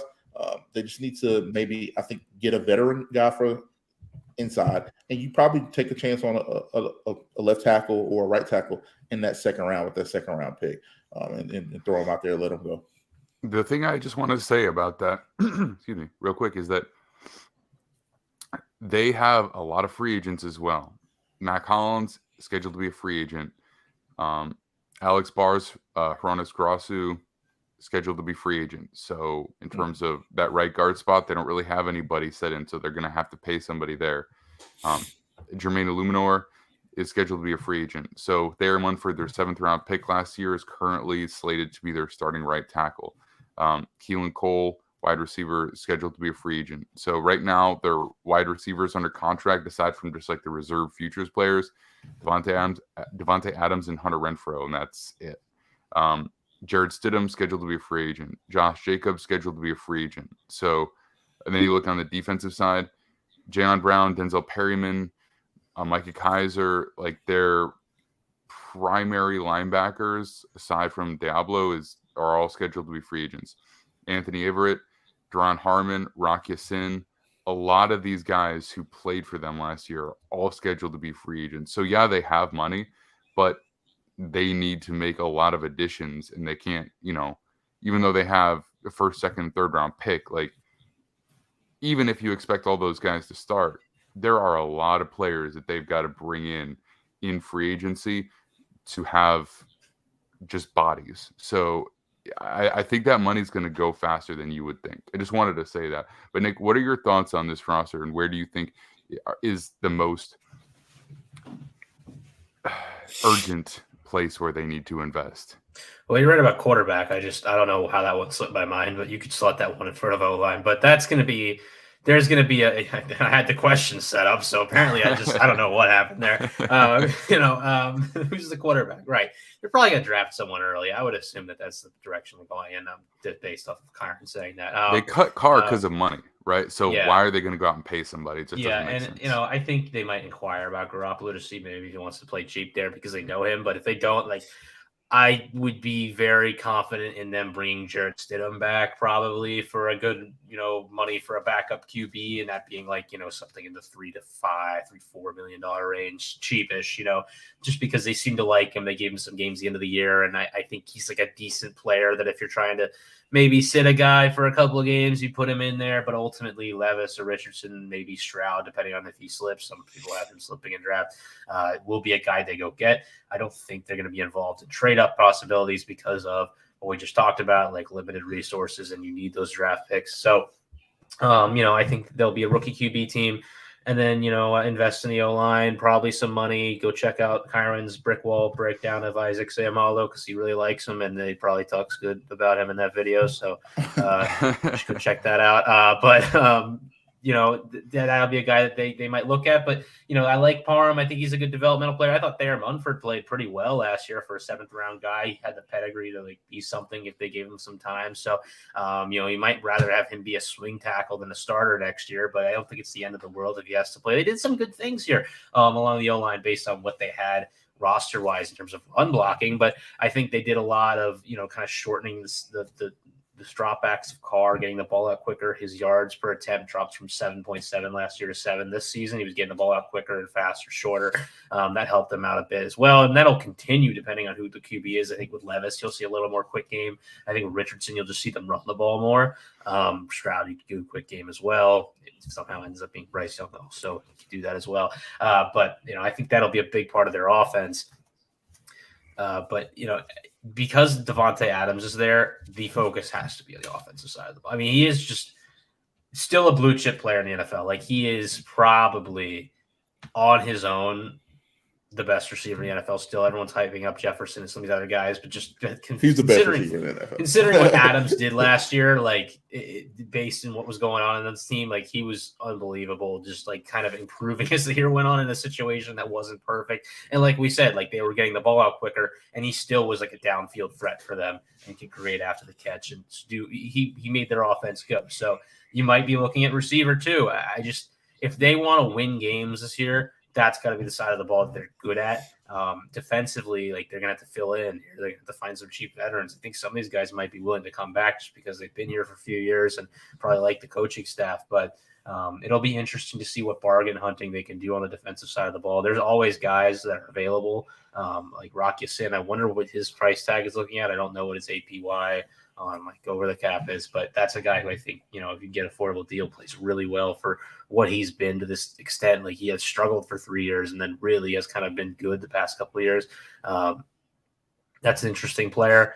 There's always cheaper corners. I hope they're not a team that goes out and says we're going to spend $20 million on a player, because I don't think they have the ability to do that. I think we're going to be looking at a lot of middle tier guys to lesser tier guys to round out the roster, and then they're going to have to grow some core players here that they're going to have to make the picks to get it done. So, all right. I'm curious to see. I wouldn't be surprised at all if we see a guy like Richardson go there. If they're making this move, I feel like they've just got to shoot for upside. I also don't see either Bryce Young or Stroud available, so they'd have to move up to go get one of those guys. So I have this suspicion that Richardson is the guy that's going to fit in with them. We'll hear more about who likes who, and we'll dissect which are truths and which are smoke in the upcoming weeks. All right, let's hit our final team of the AFC West. Kyron's favorite team to talk about, the Los Angeles Chargers. So Chargers, they, corner is interesting for them because you say it's a need, but at the same time, they're probably not going to make any kind of notable move there because they have Asante Samuel Jr. and they are locked in to J.C. Jackson. So aside from a nickel guy, I just not sure, who's going to be sitting on the. I mean, I assume J.C. Jackson is who you're implying, but I don't think he's releasable. I think he's guaranteed enough money. I have to take a look before I put my name statement on that, but he's probably going to be there. So you'd be benching an expensive player if you make it otherwise an investment. Interior defensive line. They tried to bring in a few guys to help that out. Didn't necessarily make a huge difference. And receiver, they've got two good, expensive players, but if they decide to move on from one, then that's absolutely a need. And they certainly, at the very least, need to add some explosiveness there. They've made changes to their coaching staff as well. We've got Kellen Moore over there as their offensive coordinator coming in from the Cowboys. And their offensive line took injuries last year, but I suspect that they'll be a decent enough O-line. I wouldn't be surprised if Corey Linsley is released just due to cost and the fact that he's had varying levels of availability for them as well. So that might be a need that pops up, but as it stands right now, it's not a bad unit. So, Nick, what do you think about corner that made you put that as your number one priority? The J.C. Jackson is just not a scheme fit at all, and they have to have figured that out after this year. It's pretty bad. I mean, it doesn't. It's about as opposite of a defensive scheme as you could have from what he was doing in New England. They are completely an off cover 4, some cover 2 team.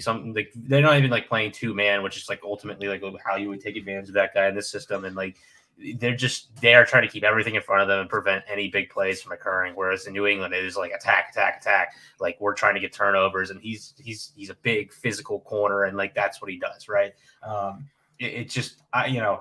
We talk about paying at the top of the corner market. This is often why I think it's a bad idea, is because I think scheme fit and continuity for those players are maybe more important than any position group, other than maybe quarterback, which is a weird one because you really don't see guys leaving teams anyways. So that's more hypothetical. But, we could point to Russell Wilson maybe or something like that as a point for that. But there's other reasons for that. Whereas corners, literally you switch team, you're in a different scheme, and they almost always, it doesn't work initially. If it does, they have to change who they are as a player. We just saw this with William Jackson at Washington, similar man corner in Cincinnati who goes to Washington. They're cover 4 is similar enough, and it's not. It's just not. It doesn't work. So, I have bad news for you, Nick. I just double checked on it. He has $12 million of fully guaranteed money. I think they're gonna so sit him. He's gonna be up on the bench, and you're gonna pay him. I mean, you don't have to play a guy because you're paying him all that money. And this is again what happened in Washington. 12 million isn't as bad as I thought. I thought it was up there 17, 18. But 12 million kind of changes it for me, 12 million means that's what you pay him if he's benched. If you tried to release him, then he has $32 million in dead money, and if you cut him after June 1st, it's $17 million. So the thing is that's the straight up money you're paying him not to play. But if you decided you wanted that, it's a terrible deal. But it's a terrible deal. it's a terrible deal, but you have to add I depth agree. regardless. Like, well, yeah, and I they agree have that two you guys. can't play the guy if he's going to continue. I mean, he just wasn't good enough to play. I mean, we understand the investment; it was a bad investment. We understand the money hit that it is, but you can't lose football games, and you can't, put your offense in bad positions and put your defense in bad positions because it's such a bad fit. And I don't think that JC is going to want to play in that. I mean, like, I don't think he'll be opposed to that. He gets to make money and sit on the bench in that case. But, I don't think that, first of all, if you're going to be healthy enough to play, we don't know how his health is. I mean, this could be a thing that cooks him even further. Another thing we aren't really considering is he's pretty accomplished, right? Like, he's not a young kid. Like, he's pretty much done everything you can do except win a Super Bowl. I don't know if he was on that Super Bowl team or not in 2019, but I think he was. So he's at a point where, like, he's made his money. He's got the accolades. He's won a Super Bowl, I believe. So I don't want to say that he will retire with all that money left on the table, but from what I heard, the injury's pretty bad, and it's not like a thing that he's just getting over. So we'll see how that goes. There's no way forward. he's retiring. I mean, I think you suck it up, you rehab for $12 million, and then maybe you retire next year. Yeah, I mean, that could be the case, but I don't see a situation where you can accept the play on the field even for the price. You just have to eat it. I mean, we've seen teams do it. We see, especially, it normally happens with higher profile defensive ends and edge rushers and stuff of that ilk, or even receivers, where you just have to eat the money sometimes. I mean, this could be a situation where you have to, because they were significantly better on defense after he went down. I mean, and I don't know if they're going to be able to keep those younger guys like the Michael Davises and I think Nazir Adderley's and those type of guys. I don't know if you're going to be able to keep all those guys. I don't know their situation where they are with their if they're free agents or if they have to re-up here to keep them. But they were significantly better on defense when he was down, and I don't think that you can necessarily ignore that even for the price. Yeah, it sucks for JC because they kind of just signed him into this situation. But I mean, he also signed the contract, so I don't know. But Bryce Callahan also just is old and doesn't really move the way he used to. And they need a nickel. They need more depth to the position. It's a very important position. I think they're gonna have some investment there at corner this offseason. Probably not in money, probably a draft pick. I don't know first round, but I would expect if they don't take a guy in the first round, I think they'll have a day 2 selection at corner. IDL continues to just be like they need a stud up in that unit. They've been looking for one. I think they took the kid from Notre Dame years back, and he never really turned into that. They made some good signings this offseason, and it got better there, but they still could improve. And then I am expecting probably Keenan Allen to get cut at receiver. So if that's the case, I think they're going to have to go add a guy. And if not, I think you could substitute tight end. I think tight end could be a position group that they also look to add at if they're not needing another receiver. I wouldn't be surprised if both are gone. Keenan and Mike is something I've heard. That's a possibility that both of those guys could be gone, which I think Mike has much more of a dead cap hit, if I'm not mistaken. Yeah. But something that I heard they're looking to trade him potentially. All right. So Keenan Allen, we'd be looking at not too much. He only has $1.5 million in guarantees. So he has a roster bonus due early in the offseason. So that would probably urge them along a little bit, but he has about $7 million in dead money. And then Mike Williams, he just signed that deal, so I'm guessing that will be a little bit more challenging for them to move on from. He has $12 million in guaranteed money, and he has only $12 million in base salary. So he could be a guy that someone who needs a receiver might be willing to go out and trade for. He does leave them with $14 million in dead cap if he's traded before June 1st. After June 1st, it would only be $7 million in dead cap. So I wouldn't be totally surprised if they just hang on to him for at least a little while. But they might trade him as soon as the free agency frenzy as well, either way. But regardless, it's not going to free up a ton of space until after June 1st. But he's definitely not a straight up cut candidate. He would be a trade only. But yes. Any other thoughts on the Chargers, or should I give Nick's major offseason question for them? Let's look at the question because I forgot what I wrote. Okay. What will Kellen Moore try to expand on? Right. So different offense in Dallas than what they're running in LA. LA with Joe Lombardi, a lot more spread, just trying to kind of throw the ball quick, get it out, a lot of 3-step drops. When they were throwing it deep, it was a lot of kind of, using the shorter route concepts and building off them to kind of create this illusion that they were continuing to run those plays and then extending that into, like, say, a sluggo route, then throw it downfield and take a shot. Kellen Moore comes from an offense in Dallas. So they run a lot of 12 personnel. They're running play action. They like to lean on the run game a lot. This is an offensive line that I think is better at pass protection than it is at run blocking. But they have good running backs. Maybe they try to add another body there just because they think Eckler's been there for a while, and maybe they want more of a guy that you feel good about in the short yardage situations, although Eckler does very well in the red zone. It'll be interesting to see, like, what this offense is driven by. The fact that the quarterback is very good here. He's a different player from Dak Prescott. He can move. He can throw on the run. Do they just run the same exact thing they ran in Dallas? And if that's the case, are they going to try and build this in a way that they need to lean on that run game more? Or do they kind of look at what's happened here and go, the spread offense is kind of good for Justin Herbert, like it shows off his arm. Do we want to kind of, run the Dallas system, maybe, play a lot more 11, but spread it out a little bit more and still run the ball?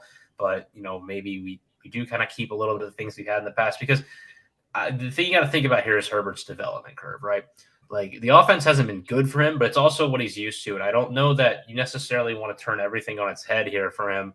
And I think there's it's a staunch difference between what they're running in Dallas, what they're running in what was effectively a New Orleans system with Joe Lombardi that was dated and hadn't really done anything impressive. But Kellen Moore has to kind of pick his spots here. And I do think that they will probably go with more tight packages and try to run the ball, but I don't know how successful they'll be at running it, at least initially. And they're going to have to rely a lot on Herbert off of play action. I think that'll help him to an extent, because I do think it makes him throw the ball downfield a little bit more. And I think the play action will work just because, they're going to be showing the same looks they showed in Dallas, which confused the defense pretty well. Tight end, again, a position group that I think they're going to have to add at, whether it's a priority or not. But again, like a Dalton Schultz would be excellent coming over from Dallas to fit back into the scheme, drafting a guy early, just someone who can kind of block down, but also kind of fit into those, curl routes or short seam routes over the middle when you do run play action to kind of take advantage of soft zone and do their best. They need to figure out what their easy plays are, basically. And I don't know initially what direction that's going to be.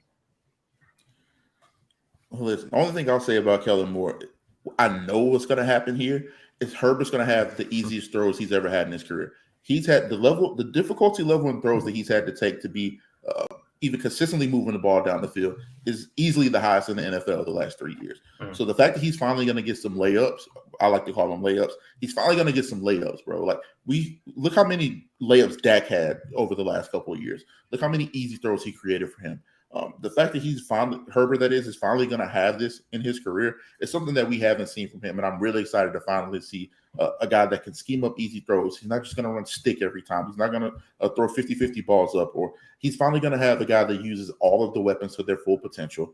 I think that, especially with them not having as dominant of a run game as the Dallas Cowboys had, I think he's going to be much more creative than he even was in Dallas. So the fact that Justin Herbert is finally going to have some easy throws to kind of just get him in the rhythm, take a little bit of that pressure off his back, I think we can actually see a step up in play from Justin Herbert going forward. I think you'll see much less turnovers this year because he's not having to take those difficult throws consistently, and that'll be the biggest thing Kellen Moore brings to the Chargers offense. Yeah, I'm excited to see what this team looks like. I think, defensively, there are going to be issues there, probably at least a little bit, which 3 years into Brandon Staley's career there, you probably don't really love to see. But at the same time, I expect the offense to take a bit of a step forward. They need to make investments there. The offensive line should be healthier.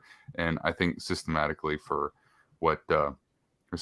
what Justin Herbert can do is probably going to be better, and it'll be fun to watch. And I think, again, we might not be looking at them as major contenders at the end of the year, but they need to win a playoff game for this regime to continue.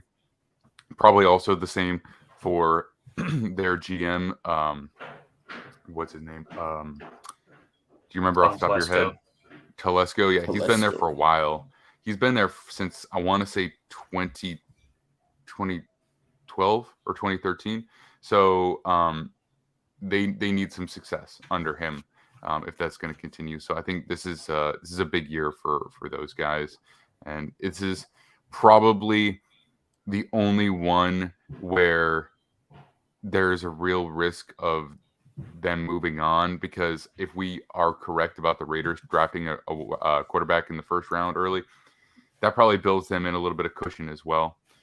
So I think that we probably won't see much turnover from this division, except for potentially the Chargers if they don't have the kind of success that you would expect with the amount of money that they spent and the kind of quarterback that they have. So, guys, anything else, or shall we call it a show?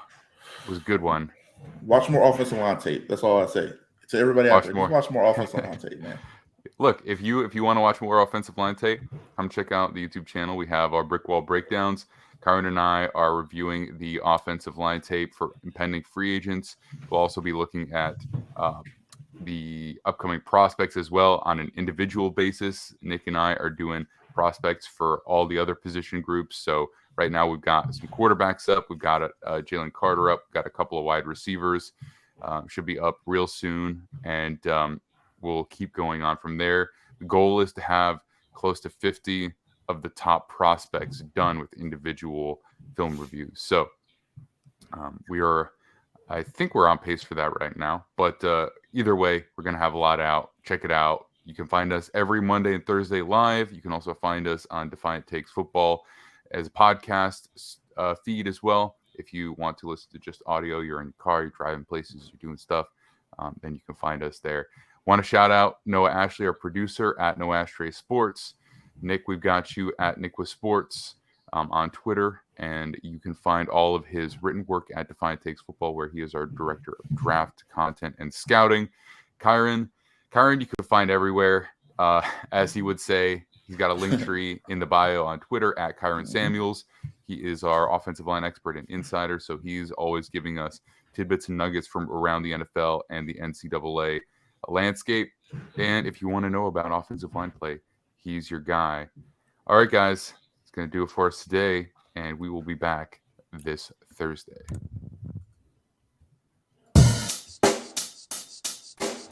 Check the mic and make sure it sound right, boys.